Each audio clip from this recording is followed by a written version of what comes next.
picking up immediately from the previous installation where it had left off as the PA tank company moving into the area along Air Assault Infantry Company from the 83rd Air Assault Brigades Battalion deployed to secure the Dallas downtown area as the PLA Armored Battalion operating in this area from the 16th Infantry Division of the PLA 59th Group Army had its own corresponding objectives that effectively went hand in hand with the objectives of the Air Assault Infantry, as their objectives were complementary in that the objectives of the Air Assault Battalion from the active duty PLA 83rd Group Army's 83rd Air Assault Brigade attached to the PLA 59th Reserve Group Army for the express purposes of this particular operation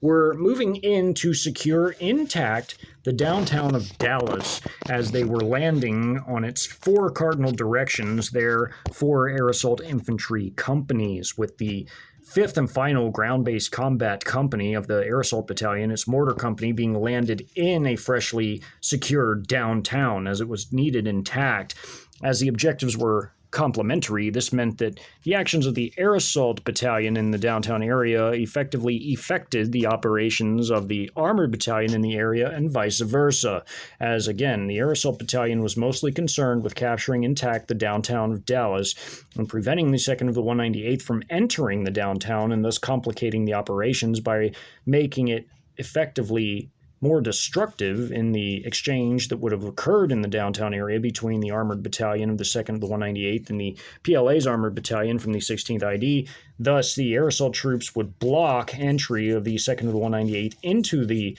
main portion of downtown, although the Alpha Company from the 2nd of the 198th had moved north to effectively conduct a reconnaissance in force due to the total loss of ISR and communications on the American side from the tandem anti-SAT and cyber strikes, as well as the on-booting of local electronic warfare assets from their ground-based electronic warfare regiment of the 59th PLA Group Army, as well as the aviation-based electronic warfare systems aboard the JH-7s and the heavy H-6K strategic bomber aircraft, both of which equipped with the exceedingly cutting-edge, state-of-the-industry, state-of-the-art KG-600 electromagnetic jamming systems. These were targeted electromagnetic jamming systems, which could target the origins of enemy radio and radar signals and effectively jam them with electromagnetic jamming. As the forces on the ground effectively had only earshot or line-of-sight communications, such as hand signals and gestures. The runner-based communication was their only other outlet for communicating, and this sometimes came from the local population as they scampered through the area trying to get away from the combat, as well as also from their own forces, as these different units could communicate through runners. As the 2nd of the 198th now sent its Alpha Company to conduct a recon in force in the north, as a heavy artillery barrage had come in and missile strikes early on and hit some of their bivouac sites, completely wiping out their headquarters company alongside of their support company, as two companies were ostensibly completely wiped out. All that remained were the remaining combat companies of the 2nd of the 198th, which effectively were 3 tank companies and 2 rifle companies, as again, their support company and headquarters company were totally wiped out, as effectively the command elements were totally decapitated from the 2nd of the 198th. One of the captains had stepped up and taken charge of the overall battalion operations, as the XO and the lieutenant colonel, the XO being a major, were completely wiped out in the missile and artillery strikes from ISR-directed 300-millimeter rocket strikes from the very powerful PHLO-3 battalion from the 19th Artillery Brigade, as some of their firing batteries were assisting in the operation in the downtown area. The missile strikes and artillery strikes were absolutely devastating on these forces, and as a result, only the combat companies had survived, and the Alpha Company sent into the north was conducting their reconnaissance in force, as these combat companies had quickly left their bivouac sites before the artillery strikes had become severe enough to where they could have been destroyed had they stayed. Although some hotels and other sites were struck with the missiles and artillery strikes that contained the headquarters and also the support company elements, The combat elements bivouacked in parking areas had mostly escaped unharmed, although the Alpha Company moving into the north would be interdicted by the northernmost PLA Tank Company, having crossed the I-30 river crossing that was secured by the original Air Assault Infantry Company that was first landed on the western edge. As these three maneuver companies, one tank in the north, one tank company in the south of downtown, and one armored infantry company moving through the center of downtown, had effectively already made their crossing, the anti-tank company would set up with the headquarters and support company on the western bank, freshly cleared by the 1st Air Assault Infantry Company landed, to set up their very powerful AFT-10 ATGM systems, which fired the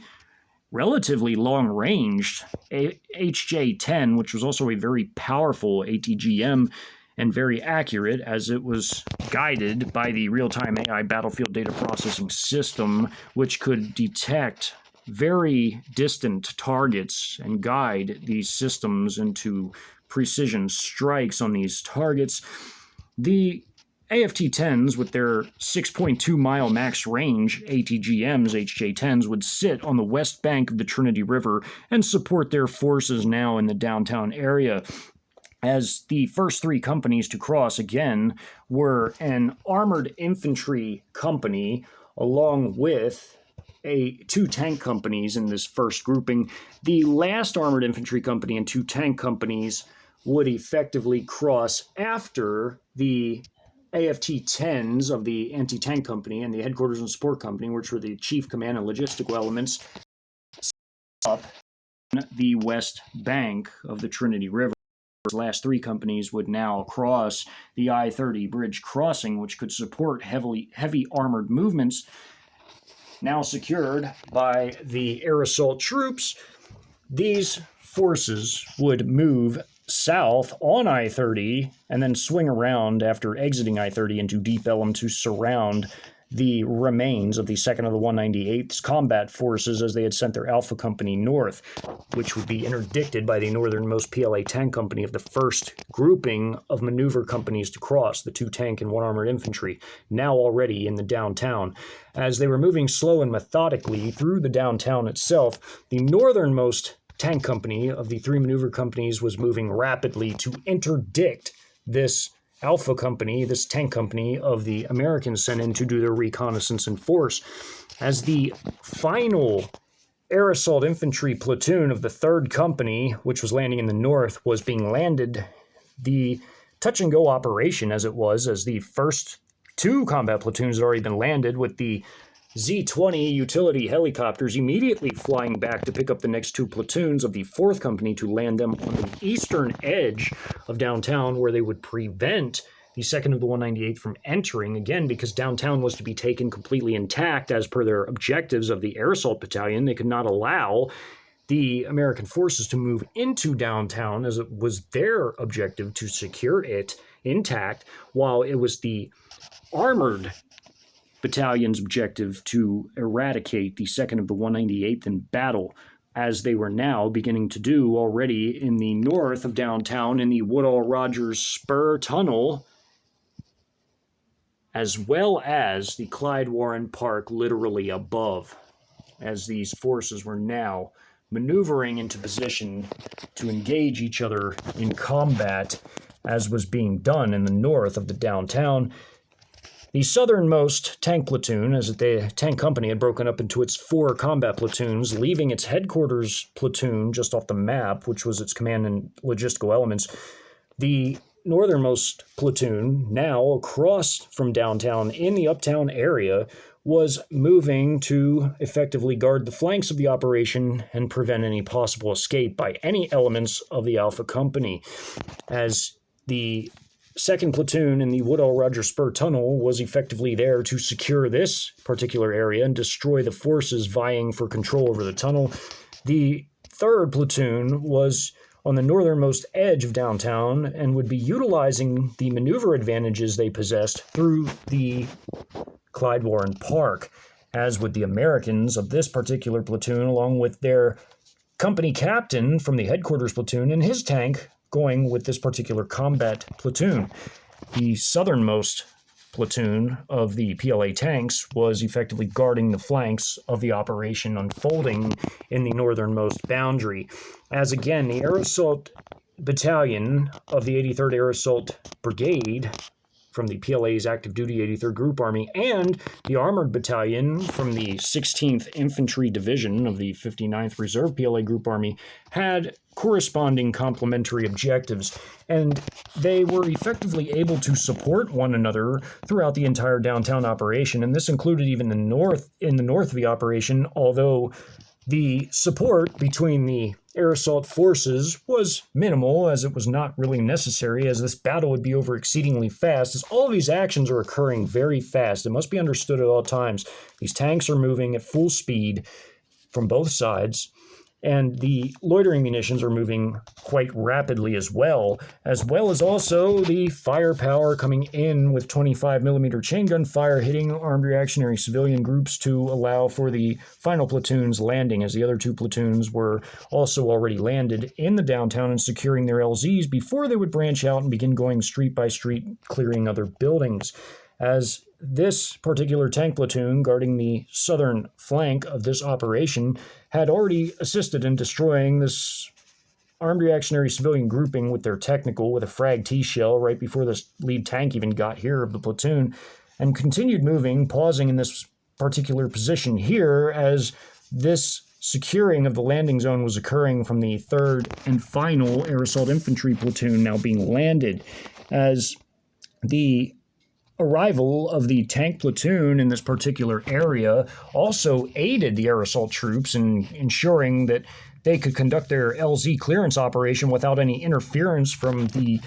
American Armored Forces. Again, these were very complementary objectives. They helped one another in this particular instance, as the northernmost tank platoon that was technically in Uptown, as they had moved through the area across the Woodall Rogers spur and were now in Uptown. They had used their heavy 12.7mm machine gun fire, coax machine gun fire from their 7.62 by 54mm, and also frag T-shells or fragmentation tank shells at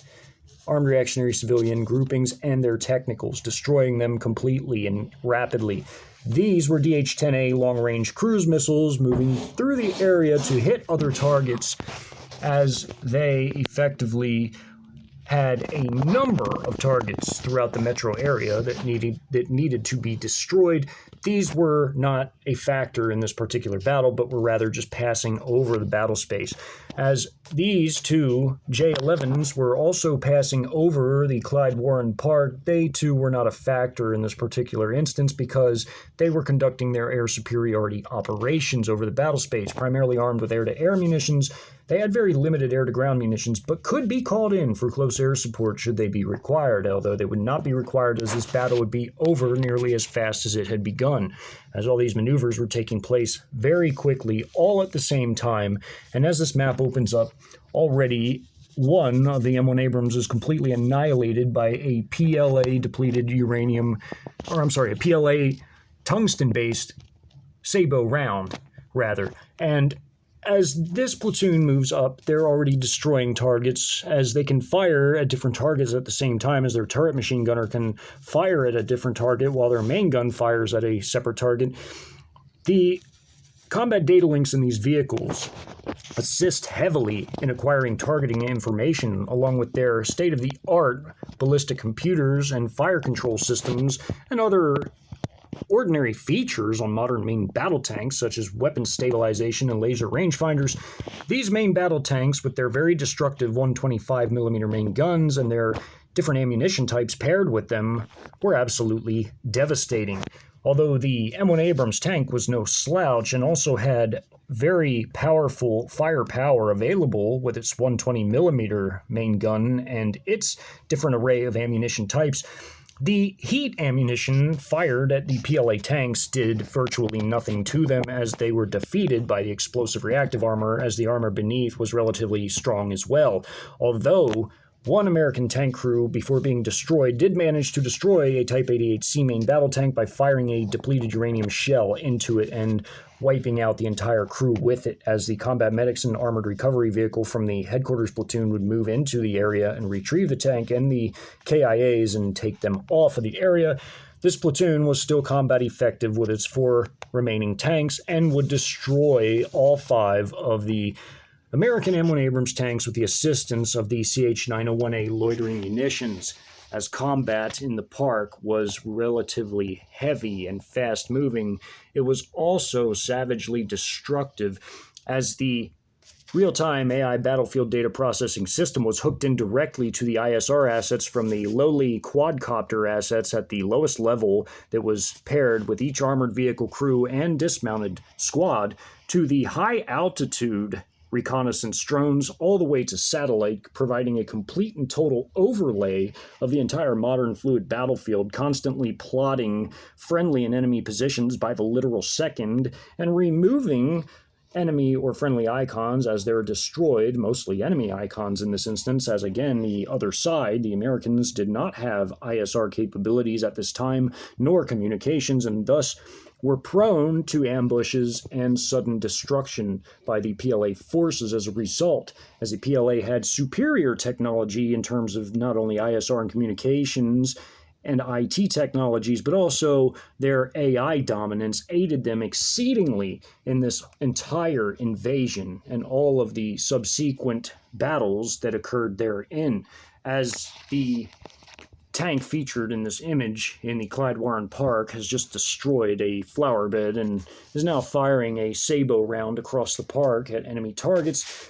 The tanks moving into this area using their ISR dominance and their real-time AI battlefield data processing system had no problem whatsoever acquiring targeting data and information, and thus were able to not only fire rapidly on the move, but hit their targets with a level of accuracy never before imaginable due to the ability of the ISR network and the real-time AI battlefield data processing system to acquire said targets and guide the forces on their firepower and its usage. As now, the fighting in the spur tunnel was occurring concurrently with the fighting going on above in the Clyde Warren Park. The tanks of this platoon underneath the park were effectively operating in a confined space, although they made the best use of the space that they had available, and thus had immediately upon arriving, as they already knew where the Americans were even before they entered this area, as they had ISR dominance and could see everything in the entire battle space with their surveillance apparatus, they already begun moving their tanks and spreading them out. This third tank moving alongside of this tank, and this tank moving up to guard the rear flanks, moving its turret to face the back. These 4 tanks fired rapidly through the tunnel and were also assisted by the arrival of the CH-901A loitering munitions, also hitting targets from the headquarters platoon from all their support vehicles, as well as also hitting the first sergeant's tank, as well as also the platoon of tanks of one of the 3 combat platoons operating in the Woodall Rogers Spur, as these tanks would then move through underneath the park and emerge out of the effectively northeasternmost end. They would secure completely this area, the 5 tanks of this platoon. All of this was happening at the same time as this action and this action was occurring. Not only that, but also the landing of the 3rd and final air assault platoon from the air assault company that was landing in this area, the 3rd Company of Air Assault Infantry. As they landed and secured their LZs, they would then begin to, again, spread out and begin to clear the local streets in their immediate sectors, or AOs, areas of operation, as each company had their own AO corresponding to the 4 cardinal directions of downtown, with the mortar company, which would begin to be landed quickly even after this battle had concluded within 15 minutes. Again, it only took 15 minutes for all these maneuvers to happen. This was a very fast-paced battle. As this platoon had moved up the exit ramp, again, they had lost a main battle tank immediately, with these 2 tanks breaking up into a pair. They too were hit by the staggered weapons of this platoon and also the weaponry of this platoon honing in on them as targets. This lead tank moving into the area being destroyed by this lead tank firing a sabot round tungsten based at that tank and destroying it. The targets on rooftops were deemed high priority targets by the AI target seeking mode on the CH-901As, this being due to the fact that high altitude targets had advantages when using anti-tank weapons or even Molotovs, whether this was on a ridgeline, a hill, or on a building top. Although at the moment, the American armed reactionary civilians had very few, if any, Molotovs. It was so early into the invasion, most people did not have the implements right in front of them to create such weaponry. They were still deemed high priority targets nonetheless, and they had no anti-tank weapons at this point either. That would come much later. As these forces on the rooftops were destroyed by the heat warhead-based loitering munitions, although these were primarily meant for heavily armored targets and even light bunkers, these forces were destroyed nonetheless on the rooftops. Even this technical would be hit by a loitering munition, although it was relatively safe behind these high-rise buildings from the main weapons of the main battle tanks. These were not and were destroyed by the tanks, and these forces were hit by loitering munitions, while these forces running through the park were cut down by savage use of 12.7 millimeter heavy machine gun fire as well as coax fire as they tried audaciously to run through the Clyde Warren Park to get to downtown, although they had no idea that there were air assault troops waiting for them in downtown should they have even made it. And they also had the possibility of being picked off by the attack helo gunships that were at the time clearing these armed reactionary civilians between these buildings on this block, as well as others elsewhere, including even assisting with the destruction of these before this map even opened up, as the tank also fired at these forces as well. Again, it was not uncommon in this entire operation, this invasion as a whole, for multiple systems to hit the same target, whether it was a tank shell and a loitering munition hitting the same target, an attack helo gunship and a tank hitting the same target, or a missile and artillery fire hitting the same target, airstrikes, and all of the above hitting the same target. This was a common occurrence. As this battle wrapped up in a mere matter of 15 minutes, as the armed reactionary civilians were all quickly wiped out by a combination of tanks and loitering munition fire, while those in the downtown were hit by the attack helo gunships and the tanks securing the southern flank of this platoon of the tank company. The battle, having had wrapped up in 15 minutes, saw the final platoon clearing their LZ from the 3rd Company, as the other platoons had already been landed elsewhere in the north of downtown, and would begin spreading out to clear this entire sector of the downtown. This was their AO of their particular company, as they had been landed to take control of it. And shortly, the attack helo gunships of the rest of the Combat Aviation Company, as again there were 2 assisting in the north,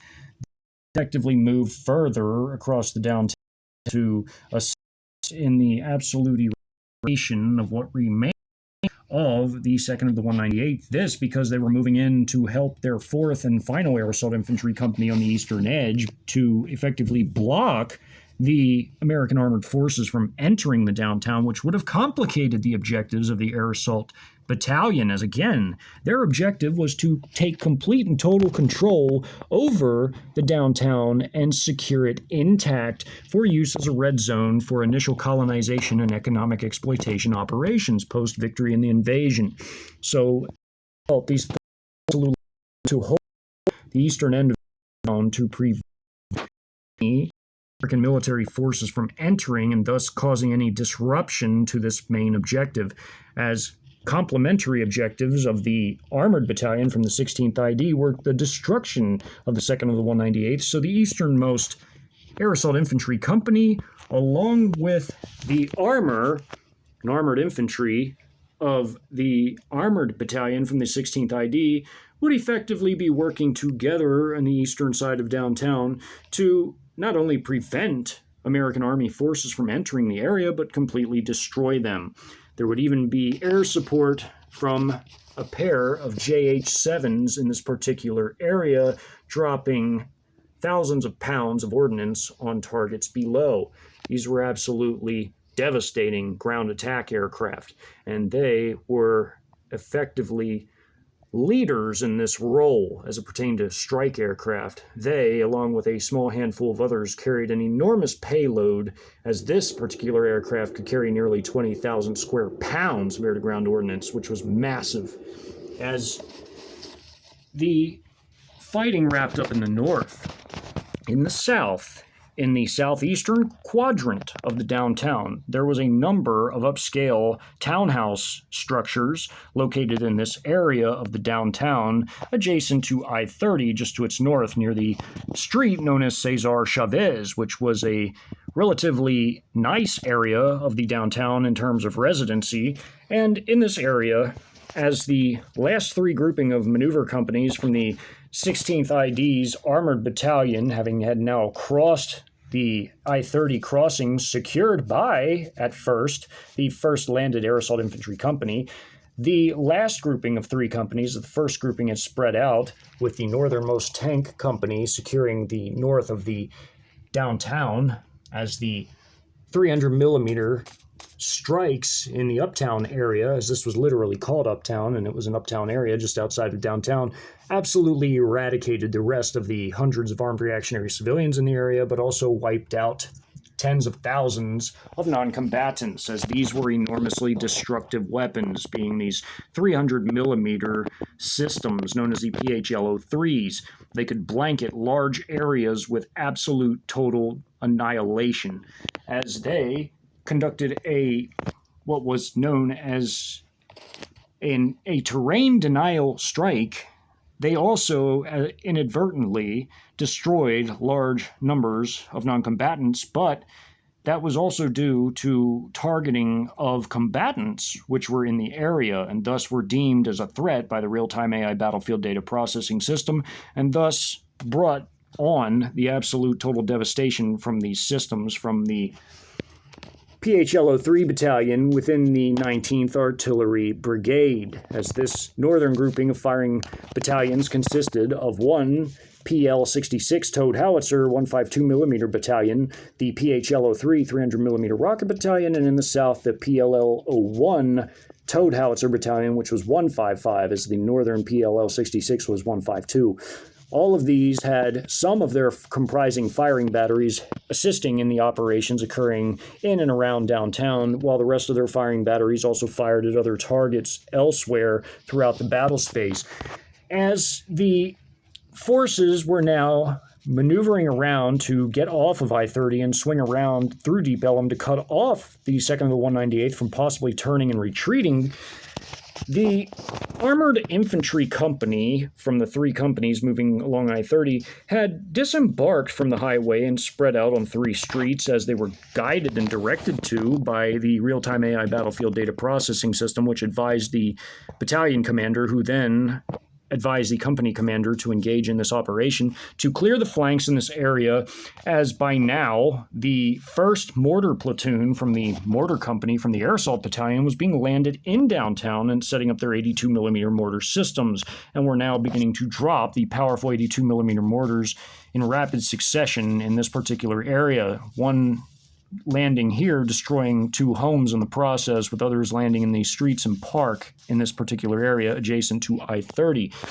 The lead infantry fighting vehicles, as they had staggered weapons to have 360-degree security as they moved gradually through the streets, as well as also disembarking troops to assist them in providing mutual infantry and vehicle-based support, and also clearing streets and buildings rapidly, moved through this particular area and fired directly at targets ahead of them and destroyed them with mortar strikes and even loitering munition strikes, as some of these loitering munitions had been fired by different battalions, some equipped with fragmentation and others equipped with heat. The fragmentation warheads in particular honing in on these dismounts as they tried to flee the area, also being hit by mortar strikes and being absolutely annihilated by the ground-based, the mortar strikes, and the loitering munition strikes. As this was the Armored Infantry Company that had gotten off of I-30, as this was the lead tank company moving to surround the 2nd of the 198th through Deep Ellum by again swinging up north to trap them. The Armored Infantry, after arriving at this park, would then reform and swing south and clear the southern flanks, and then swing north along with the tanks that would disembark off of I-30 and do the same, as they would clear the southern flank after this northern flank in the southern quadrant, southeastern quadrant of downtown had been thoroughly cleared. This was a platoon from the southernmost tank company of the original 3 companies that crossed from the armored battalion, as again there were another 2 tank companies and armored infantry company, because in the middle of this southernmost tank company and the northernmost tank company that handled this operation in the north was the armored infantry company moving through the center of downtown itself, as effectively moving in a well-timed operation, as this was a very surgical operation that ran on a specific timetable. The armored infantry effectively, again, as they had complementary objectives, by moving through this area in their different platoons, effectively offered additional firepower support to the dismounted air assault infantry troops who had now, since clearing their landing zones, begun moving up the streets, clearing building to building in rapid succession, as there were 4 total companies by now doing this in their respective quadrants of the downtown. This was an operation that could be conducted in great haste, as now the mortar company was also now beginning to be landed, as this was all exceedingly well timed and well coordinated. The armored infantry moving methodically and gradually through the downtown, along with the 2 tank companies, the one in the north having had concluded a victory in the battle against the Alpha Company for the Woodall-Rogers Spur Tunnel, as well as also the Clyde Warren Park that was effectively directly above this highway spur, as in the Clyde Warren Park, another platoon had fanned out and had wrought absolute devastation with CH-901A loitering munitions on the other American combat platoons of the Alpha Company. As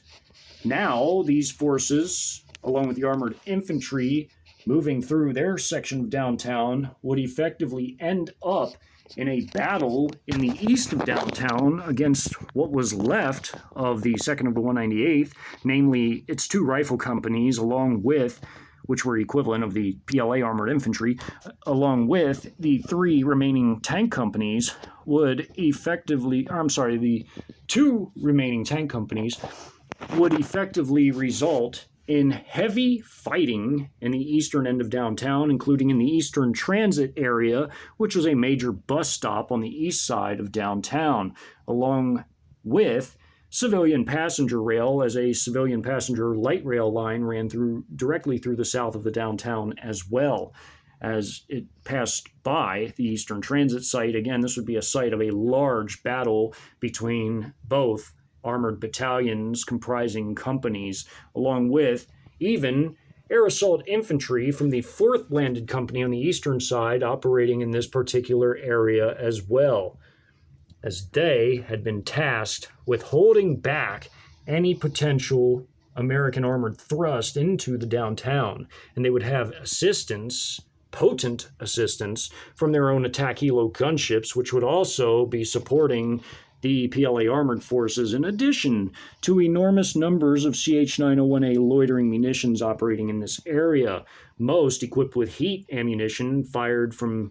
their different battalions, although some had fired some with fragmentation, which would mostly be utilized against dismounted troops. Some were even fired with HE, but mostly they were equipped with heat ammunition for the purposes of the downtown operation as it was unfolding. As the fighting in this area would be exceedingly heavy, the PLA armored infantry, along with the main battle tanks, would be fighting in the eastern edges of downtown against these American forces by the Highway 75/I-45 highway, which was the official easternmost boundary of the downtown, which separated Deep Ellum, an outer uptown area, from the downtown itself. And again, fighting would be excessive and heavy in this area, as elements from 2 PLA battalions, its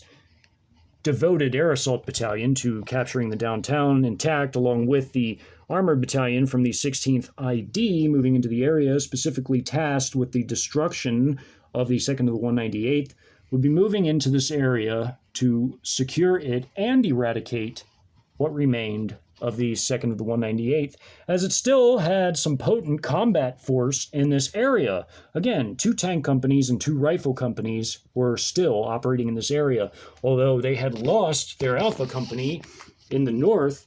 of the downtown in the Clyde Warren Park and Woodall Rogers Spur Tunnel against the northernmost PLA tank company operating in the north. The rest of their forces would be moving out from Deep Ellum into the east of downtown, where they would be engaged by the air assault infantry troops of the PLA's Air Assault Battalion from the 83rd PLA Group Army's 83rd Air Assault Brigade, and the armored forces from the 16th Infantry Division's Armored Battalion operating in this area. The fighting would be very heavy and savage. There would even be armed reactionary civilians in this area, and a large usage of artillery and even some airstrikes from JH-7s, as the artillery had already struck the area and shaped the battlefield before the last battle even had begun. 300 millimeter fire had hit the bivouac sites of the headquarters company, as well as also the support company of the 2nd of the 198th, basically decapitating and also neutering this battalion of additional logistical capabilities. As the anti-tank company of the armored battalion was now fully in place and set up with their AFT-10 systems, they would fire ample numbers of HJ-10s into this battle space as well, assisting their forces through their ISR-guided real-time AI battlefield data processing system directed firepower. There would be some howitzer fire as well from 152mm PLL-66 batteries from within one of the 2 battalions of these systems in the 19th Artillery Brigade, as well as also some 155 fire coming from the PLL-01 battalion operating in the northern grouping of the 19th Artillery Brigade's posted 3 battalions, which also again included the PHL-03 battalion in that northern grouping. As we go to the map, as the fighting was now underway in the east of downtown, the fighting in this area was absolutely apocalyptic in its nature, as the different forces were now beginning to clash. Of course, the PLA could surveil and see everything in the entire battle space, and the real-time AI battlefield data processing system updated the combat data links on friendly and enemy positions constantly by the second. They already knew where the American forces were before this battle begun, and that is why this was a well-timed, well-coordinated operation to enable all of these forces to work in tandem, as the air assault infantry troops would provide some additional infantry support to the tanks of the PLA tank company in this area, as well as also there being an armored infantry company, the one in the center, clearing the center part of downtown from the first grouping, as these were 2 tank platoons, followed up by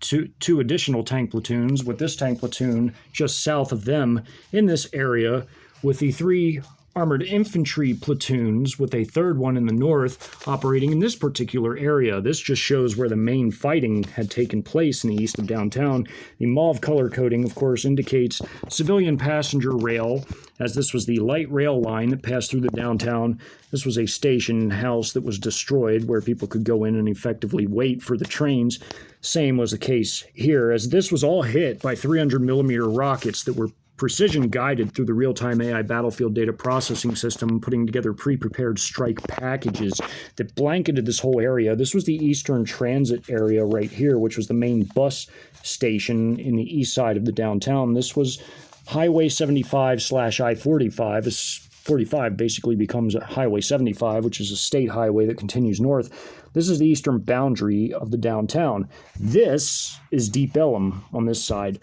And as there were American bivouac sites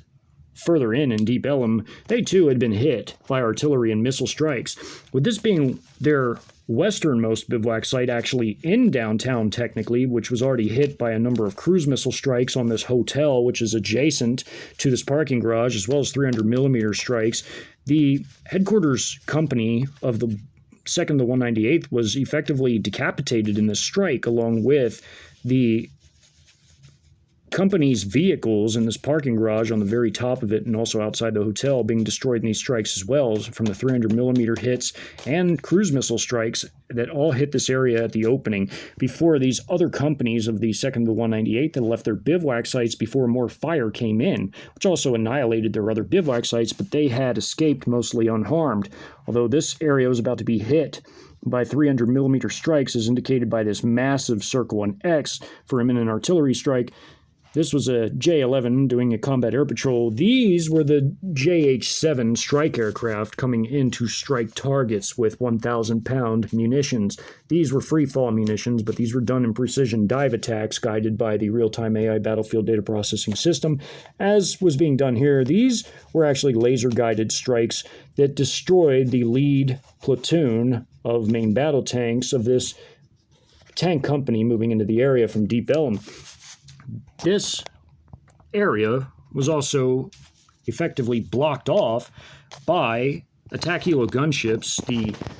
Z-10s of the Combat Aviation Company of the Air Assault Battalion, particularly here in order to support their ground-based forces. This was one platoon of air assault infantry troops, as there were more further in the downtown clearing other buildings, and there was another platoon in the south of this particular area here to block entry of these forces into downtown. Again, they knew where the Americans were. They knew where they were coming from. They knew there was a rifle company coming in this direction, which is why they had an additional platoon further south. They were taking a position in the rubble, and a heavy battle would ensue in this particular area, whereby armor from an American tank platoon would clash with the air assault infantry troops backed up by attack helo gunship fire and even main battle tank fire coming in from these Type 88C main battle tanks moving to the area from this particular tank company. As the 4 combat platoons were now, with the 4th one moving in behind this one and other 2 right here, were moving to the area with their 5th platoon being their headquarters, and their headquarters platoon, which was their support and command, being further into the downtown, back and away from the fighting so they could conduct logistical support, as the main logistical and command elements of the whole battalion were on the west bank of the Trinity River, cleared by the original air assault company to land on the western end, and these would truck in supplies to the headquarters platoons of each company, and they in turn would distribute the supplies to their other companies, to their other platoons within their companies, such as the headquarters platoon of this tank company getting supplies from the headquarters and support company of the whole battalion and then passing them down to their combat forces. As this tank platoon, or 2 rather, are moving forward because there's another one behind it, they are moving into this area of rubble, but they are supported on either side, clearing the flanks by their air assault infantry squads of this air assault infantry platoon that were taking up position behind the large concrete ramps of the train station here, as this was 1 squad and 2 half squads firing over this. They were using light anti-tank weapons like their Type 69s, as well as also their HJ-08 that were actual anti-tank guided missiles, which were massively destructive and destroyed this tank here, while tank-based fire was coming in as well, destroying these tanks. The PLA effectively would lose battle tanks in this engagement, although there would be KIAs. Some of the air assault infantry troops would be wiped out by the fire coming from the American main battle tanks, as well as also having to fight against the dismounted riflemen of this rifle company moving into this area. As they're moving in a double column formation, these vehicles will pivot and move north and then disembark their different squads, which would ultimately be destroyed by a combination of rocket fire coming from these attack helo gunships, as they are firing rockets. This one too, it's a bit difficult, but this is rocket fire, as well as their 25 millimeter fire and ATGM fire from AKD-21s, which destroys some of the tanks as well. Loitering munition strikes from these heat-equipped loitering munitions, and again, some were equipped with fragmentation. They would go directly for these dismounted squads, as well as there being ground-based fire from different tank shells being used. Of course, Frag T shells would be used when firing at infantry-based targets, dismounted targets, while the heat rounds would mostly be used against the American Bradleys as well as their M113 APCs of the rifle companies, while the main battle tanks would mostly be hit by Sabo ammunition as well as also depleted uranium ammunition, in addition to the ATGMs that were ground-based being used by the air assault infantry, as well as also the ATGMs coming from the attack helo gunships, such as the AKD-21s. And the 25mm chain gun fire would be absolutely devastating against these rifle company vehicles, the APCs and IFVs like the Bradleys and the M113s, as well as also, again, not only 25mm fire, but loitering munition strikes from the heat-equipped loitering munitions, as well as AKD-21 strikes, rocket strikes hitting this entire area right here from this attack helo gunship, firing rockets at this grouping. And again, this would absolutely be devastating. This JH-7 is basically striking this area with two 1,000-pound munitions, which absolutely annihilate these three vehicles, as well as loitering munitions with heat warheads coming in and hitting these vehicles and destroying them. Some troops managed to be dismounted from this platoon, from this rifle company in the north here, as there was a northern rifle company and the southernmost rifle company operating in the transit area, along with the tank company operating in this area, main battle tanks, the Abrams tanks, with the other tank company moving in the north with this rifle company. Again, two tank companies, two rifle companies after the Alpha company had been destroyed in the north. As this armored infantry company is moving in with their 3rd combat platoon in the north, headquarters platoon in the back, of course, just as the tank company's headquarters platoons in the back for safety. These forces now are moving into the area, supported by fire from rocket fire from the attack helo gunships, 25mm chain gun fire, AKD-21 ATGM fire hitting these vehicles at the same time as loitering munitions with heat rounds, airstrikes, also ground-based fires from the lead IFVs, which have a very powerful 100mm main gun, as well as 30mm autocannon, which would shred up a Bradley easily, along with the lighter M113s, as well as coax 7.62 by 54mm fire. They even have two ATGM pods for HJ09 ATGMs, which have a relatively long range, although not like the HJ10s, which were also being fired in this area and hitting many vehicle targets at the same time as other systems were hitting, whether ground-based from the infantry coming out of this building. This was a high-rise building that was partially damaged on the facade from all the enormous rocket strikes that came in, but the rocket strikes were so accurate that they also preserved the highway on this side. But more were now coming in into this area, destroying some of the rifle company vehicles in the very back, although the rest managed to get in and dismount their troops. AKD-21s were coming in, the tanks trying to cross the rubble, such as what was going on here, made for an absolutely intense battle between these forces. Again, the 4th Air Assault Infantry Company landed on the east would lose some KIAs in this battle. It was not an easy battle by any stretch of the imagination for the dismounts. The dismounts had it the worst, as the PLA would regardless still lose very few KIAs. The